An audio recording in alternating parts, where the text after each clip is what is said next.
Desde 1921, México ha firmado 79 convenios, tratados y protocolos internacionales.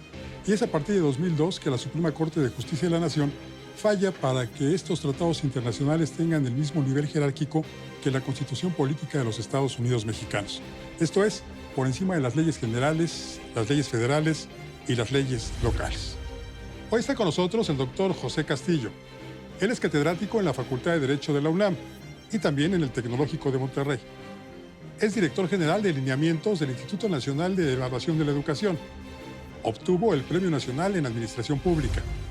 También está con nosotros el maestro Cristian Acosta. Es autor del libro Responsabilidad Patrimonial del Estado, ganador del primer lugar del concurso nacional por parte del Tribunal Fiscal con motivo de los 75 años de este organismo. Es catedrático de Derecho en la Facultad de Estudios Superiores Acatlán. Hoy aquí, en Juzgue Usted.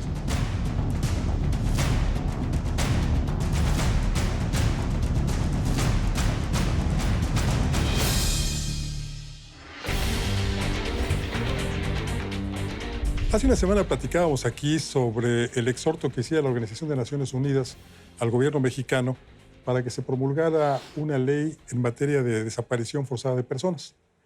Y hoy quisiera que platicáramos sobre los tratados internacionales. Tratados internacionales que ha firmado México y que pues tienen vigencia casi a nivel de la Constitución, ¿no es así, doctor? Así es. De hecho, yo creo que para que su auditorio tenga una idea rápida y clara, sí es conveniente centrarnos a nivel constitucional, en lo que conocemos como el principio de jerarquía de normas. Así es. El artículo 133 constitucional es el principal tema en el que viene consagrado la jerarquía. ¿Por qué es importante tomar esto en cuenta? Porque a través de la historia mexicana, a veces el problema de saber cuál ley es la que debe de aplicar, cuál es la ley que es la válida, desde ahí empezamos con un problema. Independientemente que sea ahorita una petición de las Naciones Unidas, el estar exhortando para que se publique determinada ley.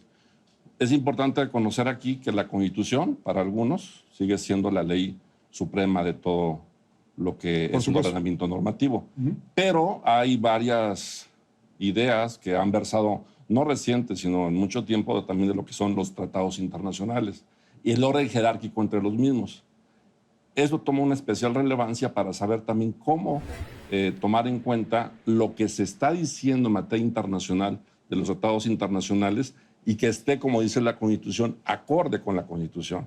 O sea, puede estar un tratado internacional a la altura de la Constitución para algunos, otros siguen diciendo que no, que es primero la Constitución, luego el Tratado Internacional, luego las leyes. Este es el primer tema que quizá valga la pena aclarar. Sin embargo, hay quienes, en ese sentido que mencionaba el doctor Castillo, señalan a partir de un fallo de la Corte que sí tiene esta jerarquía.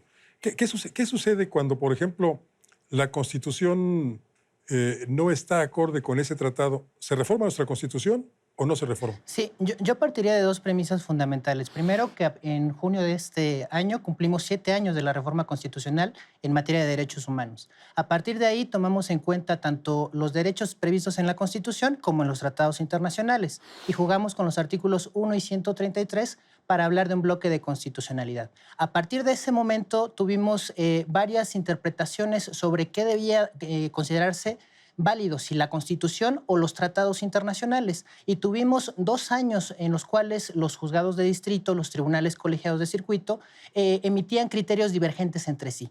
¿Por qué? Porque tenemos tratados internacionales que establecen mayores beneficios para los gobernados que la propia Constitución.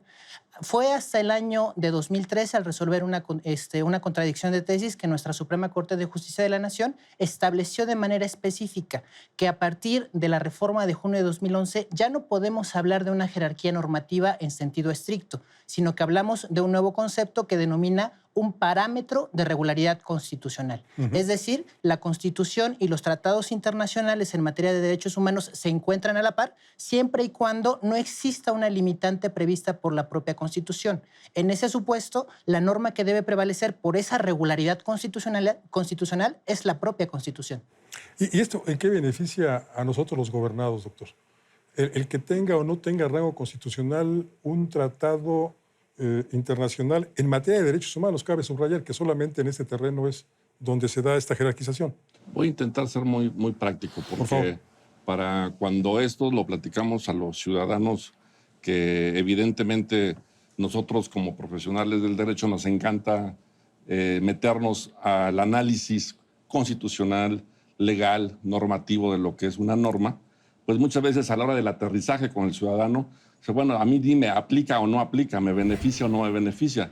Como bien decía el colega, con la reforma constitucional, lo que más motiva a todos los que hemos estado en el estudio y práctica de los derechos humanos fue la reforma principal al artículo 1, porque recordaremos que antes solamente se hablaba de garantías individuales. Exacto.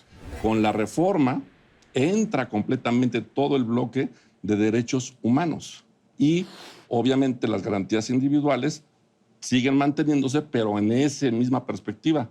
Ahora con la mayor jerarquía, porque los derechos humanos han batallado muchísimo para estar consagrados como están ahorita en un texto normativo. En ese orden de ideas, en su párrafo según el propio 1, la propia Constitución ahora recoge el principio de interpretación en la que es en beneficio del ciudadano principalmente. No me importa, por decirlo así, si está en una norma de tal nivel o en otro nivel. El sentido es que si está en una norma, en nuestro derecho, puede aplicarse en su beneficio. Tomando un ejemplo, que todo esto viene, pues ya tiene, yo creo, 40 años que tomamos un primer asunto a nivel país, en el 74, con el caso de Radilla, en el 74, que fue una desaparición forzada. Exacto.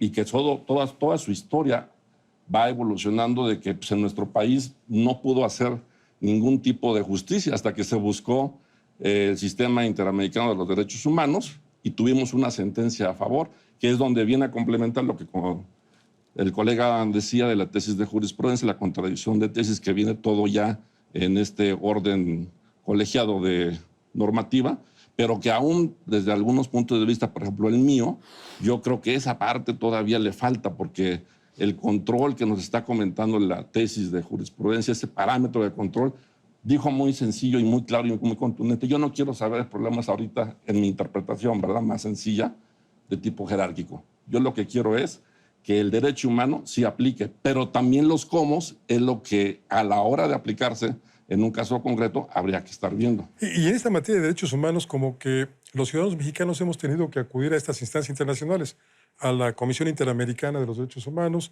a la Comisión de Derechos Humanos de la Organización de Naciones Unidas, y nos regresan, por decir de alguna forma, un exhorto a nuestros gobiernos, a nuestros legisladores, para que se legisle en esa materia. Pero a mí me da la impresión de que en muchas ocasiones, aunque se legisla, no se pone en práctica. Sí, estamos hablando de un problema complejo donde tenemos, por ejemplo, siguiendo el caso del expediente Varios en Rosendo Radilla, se obligó a varias de las autoridades del Estado mexicano a respetar y acatar los derechos humanos previstos tanto en los tratados internacionales que había firmado México y en la propia Constitución. En esta sentencia se obligó tanto al Poder Ejecutivo, al Poder Legislativo y fundamentalmente al Poder Jurisdiccional a dar capacitación a sus jueces que en ese momento desconocían la aplicación de los tratados internacionales. De 1981 hasta el año 2007, si nosotros revisamos los antecedentes, los criterios de la Corte, siempre decía que la Constitución estaba arriba, en su momento las leyes federales, y hasta abajo los tratados internacionales. Conforme fuimos avanzando, después de la firma del Telecán, se dijo que la Constitución era primero y después teníamos a los tratados y después las leyes federales. 2007, cuando fue el cambio de gobierno, ya teníamos un nuevo partido y varios gobernadores de distintos partidos, se fomentaron las leyes generales y ahí teníamos Constitución, leyes generales y tratados. A partir de la reforma de 2008, 2011, les decimos a los jueces, les decimos a las autoridades administrativas y al propio legislador, necesitamos que acates lo que tenemos en la Constitución, pero también en los tratados. Y dar a conocer esta normatividad que es muy compleja porque el Estado mexicano ha firmado muchísimos tratados internacionales que recogen derechos humanos, es una labor titánica que implica capacitación para el sector judicial, para el sector legislativo, para el sector administrativo y para los órganos constitucionales autónomos. Pero es también una oportunidad para nosotros como abogados de decirle a los órganos jurisdiccionales, a las autoridades que tienen la obligación de respetar todos estos tratados y las recomendaciones que emiten los organismos internacionales. Como ciudadano, vuelvo a lo mismo. ¿Cómo sé qué me beneficia más, si un tratado o lo que dice mi Constitución? Yo creo que el ciudadano, voy a poner un ejemplo aparte de la desaparición forzada, que evidentemente fue una piedra angular para que se estuviera trabajando en este proceso y de incorporar todo este tema, porque en nuestro país, digo, haciendo historia, habrá que recordar que fue titánico todo lo que se empezó a hacer desde la creación de la Comisión Nacional de los Derechos Humanos para poderla instalar a nivel constitucional y obviamente que fuera práctica, incluso con la temática también, que es otro tema, pero muy interesante del lado legal, de que emiten recomendaciones. El problema de lo vinculatorio y lo no vinculatorio legalmente también tiene sus efectos. Luego, entonces, por ejemplo, en materia de derechos humanos, incluso por el área en que ahorita estamos trabajando en el Instituto Nacional de Evaluación para la Educación, estamos viendo el tema de educación, el derecho humano de la educación. Lo ponemos sobre la mesa porque es un derecho humano que el padre de familia, que el niño, evidentemente que nosotros como ciudadanos lo podemos estar viviendo día con día. ¿Cómo vamos a tutelar ese derecho humano? Luego, entonces, ¿qué puedo yo hacer como ciudadano para saber si es mejor lo que viene en una constitución, si es lo que viene en un tratado o si es lo que viene en una ley?